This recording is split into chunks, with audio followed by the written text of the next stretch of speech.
ഇന്ന് ഞാൻ എക്സ്പ്ലെയിൻ ചെയ്യാൻ പോകുന്നത് ഡീമൺ സ്ലെയർ എന്ന് പറഞ്ഞ ജാപ്പനീസ് ആനിമി സീരീസിന്റെ സീസൺ 1 12ാമത്തെ എപ്പിസോഡാണ്. സോ കഴിഞ്ഞ എപ്പിസോഡ്സ് ഒന്നും കാണാത്തവരാണെങ്കിൽ അതൊക്കെ പോയി കാണുക. ഞാൻ ഡിസ്ക്രിപ്ഷൻ ബോക്സിൽ ഈ പ്ലേലിസ്റ്റിൽ ലിങ്ക് കൊടുത്തിട്ടുണ്ട്.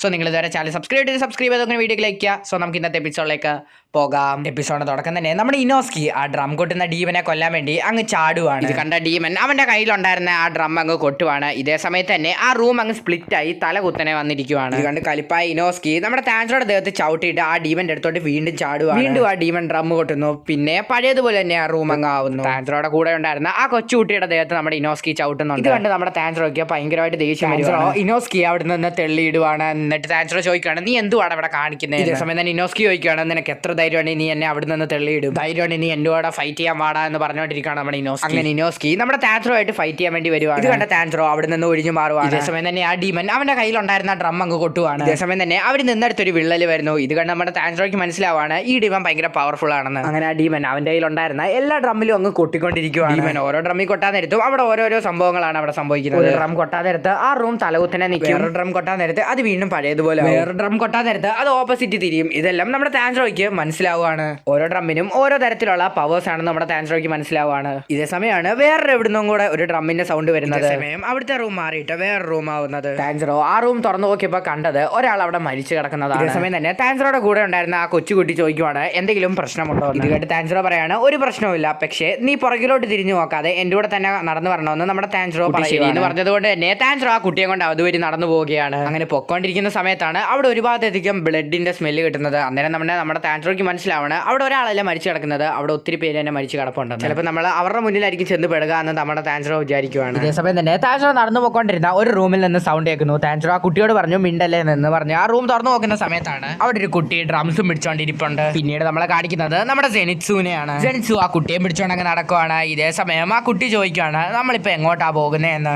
ഈ ശബ്ദം കേട്ട് ജെനിറ്റ്സു അങ്ങ് പേടിക്കുവാണ്. അയ്യോ ഞാൻ ചത്തേന്ന് പറഞ്ഞോണ്ട്. നീ ഒന്ന് മിണ്ടായിരടാ, നിന്റെ ശബ്ദം കേട്ട് എനിക്ക് ഹാർട്ട് അറ്റാക്ക് വല്ലതും വന്ന് ഞാൻ ചത്താ പിന്നെ നിന്നെ ആര് രക്ഷിക്കടാ?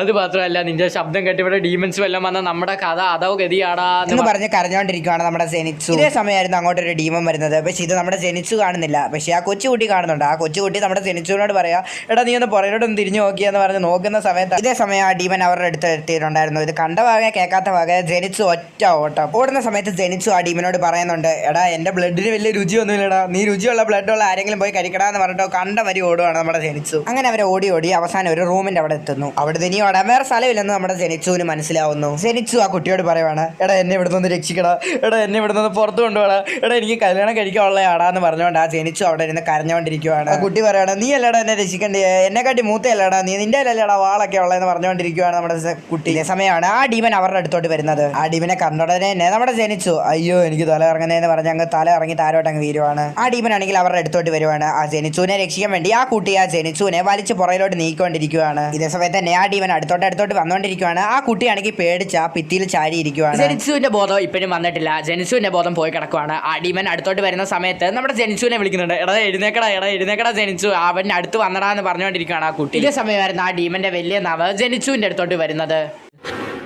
പെട്ടെന്ന് തന്നെ ആ നാക്ക് രണ്ട് കഷ്ടമായിട്ട് പോവുകയാണ്. ആരാണ് നാവ് മുറിച്ചത് നമ്മൾ നോക്കുന്ന സമയത്ത് നമ്മൾ കാണുന്നത് അത് ജെനിറ്റ്സു ആയിരുന്നു ആ നാവ് മുറിച്ചത്. പിന്നീട് അവിടെ നടന്ന കാര്യങ്ങളൊക്കെ നിങ്ങൾ തന്നെ 14 ടെക്നിക്കാണ് തണ്ടർ ബ്രീത്തിങ്ങിലുള്ളത്. അതിൻ്റെ അതിലെ മൂന്നാമത്തെ ഒരു പവർഫുൾ ആയിട്ടുള്ള ടെക്നിക്കാണ് നമ്മുടെ ജെനിറ്റ്സു ഇപ്പോൾ യൂസ് ചെയ്തത്. പക്ഷേ ഒരു പ്രശ്നമുണ്ട്, ജെനിറ്റ്സു ഇതൊക്കെ ചെയ്യുന്നത് ഉറങ്ങിക്കൊണ്ടാണ്. ഇപ്പോഴാണ് നമ്മുടെ ജെനിറ്റ്സു എഴുന്നേക്കുന്നത്. ജെനിറ്റ്സു വിചാരിച്ചത് ആ ഡീമന്റെ തല വെട്ടിയത് ആ കുട്ടിയാണെന്നാണ്. ആ കുട്ടിയോട് പറയുവാണ്, എടാ എന്നെ രക്ഷിച്ചതിന് നന്ദി കൊണ്ടാ, നീ ശരിക്കും ഒരു സീനാടാ, നീ ഒരു സംഭവം തന്നെയാടാ എന്ന് പറഞ്ഞ് അവനെ പുകഴ്ത്തിക്കൊണ്ടിരിക്കുകയാണ് നമ്മുടെ ജെനിറ്റ്സു. പക്ഷെ ഇതൊന്നും കണ്ടിട്ട് ആ കുട്ടിക്കൊന്നും മനസ്സിലാവുന്നില്ല. ആ കുട്ടി ജെനിറ്റ്സുയോട് ചോദിക്കുവാണ്, നമുക്ക് ഇവിടുന്ന് പോകേണ്ടതെന്ന് പറഞ്ഞിട്ട് അവർ രണ്ടുപേരും അവിടുന്ന് വഴി കണ്ടുപിടിക്കാൻ വേണ്ടി പോവുകയാണ്. കാണിക്കുന്നത് നമ്മുടെ ഇനോസ്കിയാണ്. ഇനോസ്കി ഒരു ഡീമന്റെ മുന്നിൽ ഇരിക്കുവാണ്. ആ ഡീമൻ പറയുവാണ്, എടാ നിന്നെ ഞാനിപ്പോ കഴിക്കോളാന്ന്. പക്ഷെ ഇനോസ്കിക്ക് ഒരു പേടിയില്ല. ഇനോസ്കി ചാടി എഴുന്നേറ്റ് ആ ഡീമന്റെ ഒരു കൈയും അവന്റെ തലയും അങ്ങ് നമ്മുടെ ഇനോസ്കി അങ്ങ് വെട്ടുവാണ്. ഇനോസ്കി ആ ഡീമന്റെ മണ്ടയ്ക്ക് വരട്ടെ ഒരു കിടിലം പോസ് തന്നിട്ടുണ്ട്. ഇതേ സമയത്ത് ആ ഡ്രം കൊട്ടുന്ന ഡീമനെയാണ് കാണിക്കുന്നത്. ആ ഡീമൻ പറയുവാണ്, എന്തിയാടാ ആ ഡീമൻ സ്ലെയർ, എനിക്ക് ആ ഡീമൻ സ്ലെയറെ കണ്ടുപിടിച്ചേ പറ്റൂ. ആ ഡീമൻ സ്ലെയറെ കൊന്നിട്ട് എനിക്ക് 12 സിസിക്ക് മെമ്പർഷിപ്പ് തിരിച്ചെടുപ്പിടിക്കണമെന്ന് പറഞ്ഞുകൊണ്ടിരിക്കുകയാണ്. അതായത്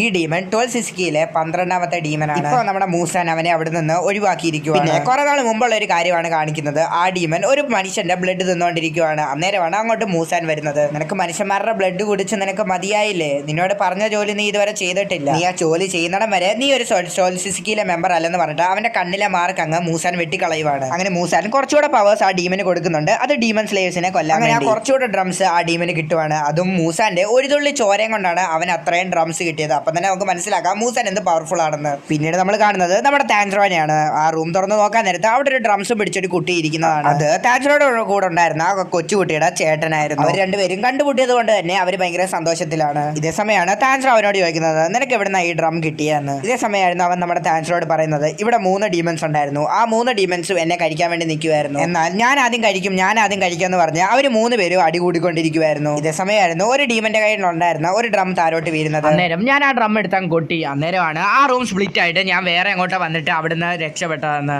മാത്രമല്ല എനിക്ക് മരാച്ചി ബ്ലഡ് ഗ്രൂപ്പ് ആണുള്ളത്, അതുകൊണ്ടാണ് അവർ 3 പേരും അടി കൂടിയെന്നും ആ കുട്ടി പറയുന്നു. ഇതേ സമയത്ത് താൻസ്രോ ചോദിക്കുന്നു, മരാച്ചി ബ്ലഡ് ഗ്രൂപ്പോ അതെന്തുവാന്ന്? അതൊരു റെഡ് ബ്ലഡ് ഗ്രൂപ്പ് ആണ്. ആ ബ്ലഡ് ഗ്രൂപ്പ് ഉള്ള ആൾക്കാരെ ഡീമൻസ് കഴിച്ചാൽ അവർക്ക് 15 ഡീമൻസ് കഴിച്ച പോലത്തെ ശക്തി കിട്ടും. ഇതേ സമയത്തായിരുന്നു അങ്ങോട്ട് ഡീമൻ വരുന്നത് പോലെ നമ്മുടെ താൻസ്രോയ്ക്ക് തോന്നുന്നത്. നമ്മുടെ താൻസ്രോ അവരുടെ നേരത്തെ ഡ്രം തന്നെ അവർക്ക് തിരിച്ചു കൊടുത്തിട്ട് പറയുവാണ്, നിങ്ങൾക്ക് എന്തെങ്കിലും പ്രശ്നമുണ്ടെങ്കിൽ നിങ്ങൾ അത് കൊട്ടണം. നിങ്ങളെ ഡീമൻസ് ഒന്നും പിടിക്കാനൊന്നും പാടില്ല. നിങ്ങളെ ഡീമൻസ് പിടിക്കാത്തടം വരെ നിങ്ങൾ അത് കൊട്ടിക്കൊണ്ടേ ഇരിക്കണം എന്ന് നമ്മുടെ താൻസ്രോ പറയുവാണ്. മാത്രമല്ല ഞാൻ പറയുന്ന സമയത്ത് മാത്രമേ നിങ്ങൾ കൊട്ടാവൂ, ഞാൻ പറയാത്ത സമയത്ത് നിങ്ങൾ കയറി കൊട്ടരുതെന്നും പറയുന്നു. ഇതെല്ലാം കേട്ട് അവർ ഓക്കെയും പറയുന്നു. ഇതേ സമയത്ത് തന്നെ നമ്മുടെ താൻസ്രോ ആ ഡീമനെ കൊല്ലാൻ വേണ്ടി അവന്റെ കട്ടാര എടുത്തിട്ട് ആ ഡീമന്റെ അടുത്തോട്ട് ഓടി ചെല്ലുക. ആ സമയത്ത് തന്നെ നമ്മുടെ താൻസ്രോ അവരോട് കൊട്ടാൻ പറയുന്നു. അവർ കൊട്ടുന്ന സമയത്ത് തന്നെ ആ റൂം അവിടെ നിന്ന് സ്പ്ലിറ്റ് ആയി പോകുന്നുണ്ട്. അങ്ങനെ ആ ഡീമന്റെ കയ്യിൽ ഉണ്ടായിരുന്ന ഡ്രമ്മും കൊട്ടുന്നുണ്ട്. അന്നേരം ആ റൂം തല തിരിഞ്ഞു പോവുകയാണ്. പക്ഷേ താൻസ്രോ താര വീഴുന്നു. താൻസ്രോ എങ്ങനെയൊക്കെയോ പിടിച്ചിരിക്കാനൊക്കെ ശ്രമിക്കുന്നുണ്ട്. പക്ഷെ വീണ്ടും താൻസ്രോ താര വീഴുവാണ്. അവന്റെ കാലും കൈയൊക്കെ ഒടിയുന്നുണ്ട്. അത് മാത്രമല്ല അവൻ നേരത്തെ ചെയ്ത ഫൈറ്റിന്റെ അതിൽ അവന്റെ ദേഹമൊക്കെ പൊട്ടിയിട്ടുണ്ടായിരുന്നു. അതിന്റെയൊക്കെ വേദന അവനിപ്പോ